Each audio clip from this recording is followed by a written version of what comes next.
Whitby Abbey. No, she put up a hand. Don't object. It is Abbot de Courcy's wish that you continue your penance until he is satisfied that you have repented and repined. She softened her tone. You committed a grievous sin against him and against the rule last autumn, Hildegard. It is only reasonable that you make amends.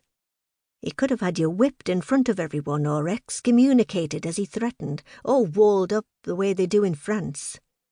You're fortunate to be in England and to have escaped such an extreme punishment.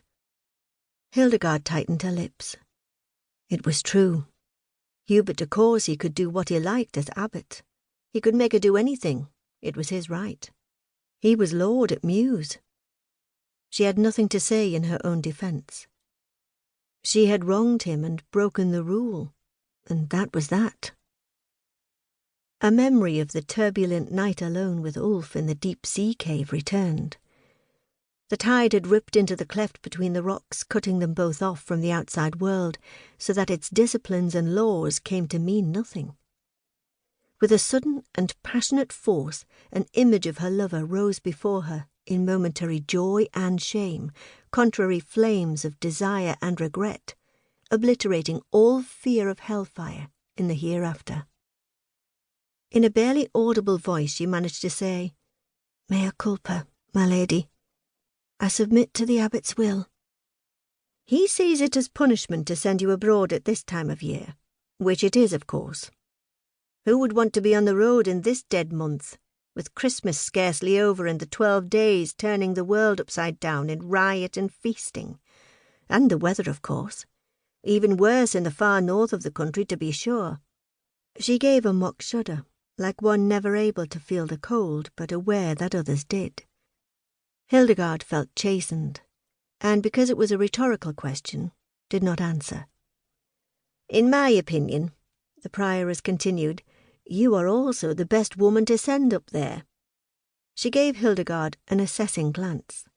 "You won't be swayed by the Benedictines when they start to barter over the sale of their relic, unless you find a monk with excessive good looks and charm, most unlikely, but if you do, that will be a part of your penance too, and I trust you to keep a cool head on your shoulders in that case. There will certainly be no Sir Ulf of Langbar to lead you astray, or for you to lead astray either if it comes to that." She rearranged the folds of her garments. "It's a dour place, right for penance. From what I've heard, those brothers eat, sleep and pray, and not much else. You'll have a suitably hard time, as I reminded our Lord Abbot, and of course you'll have to take a priest with you for confession. Brother Luke will accompany you." "Brother Luke?" "The same. He'll keep you on track. You wouldn't want to shock him, would you?" Hildegard smiled wanly in response to the prioress's sudden chuckle of amusement. "It takes little to shock dear Luke," she replied. "He's such a—" She searched for the right word, and settled on the innocuous youngster, before continuing, "He's had so little experience of the secular world that most things shock him. I'm sure my confession about my night with Ulf has already caused him his own sleepless nights." "Quite.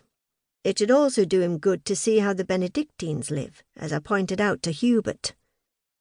A glint in the depths of the prioress's grey eyes offered a suggestion of complicity when she added, "You may be wondering why our Lord Abbot smiles so on our desire for a relic of our own. I'll tell you why. He deems it useful to himself and the Abbey of Meaux to have a nearby priory with its own holy relic to complement the one he has on display. To complement it, mark you, not to compete with it. His talking crucifix is a great draw for pilgrims, but another relic with a different appeal would make the long journey to his remote part of the riding a further incentive to pilgrimage.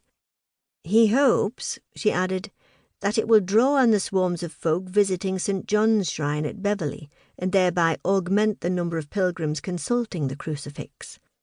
I understand his thinking without condoning it." "So am I definitely to set out for Whitby Abbey in order to obtain this relic?" "At once."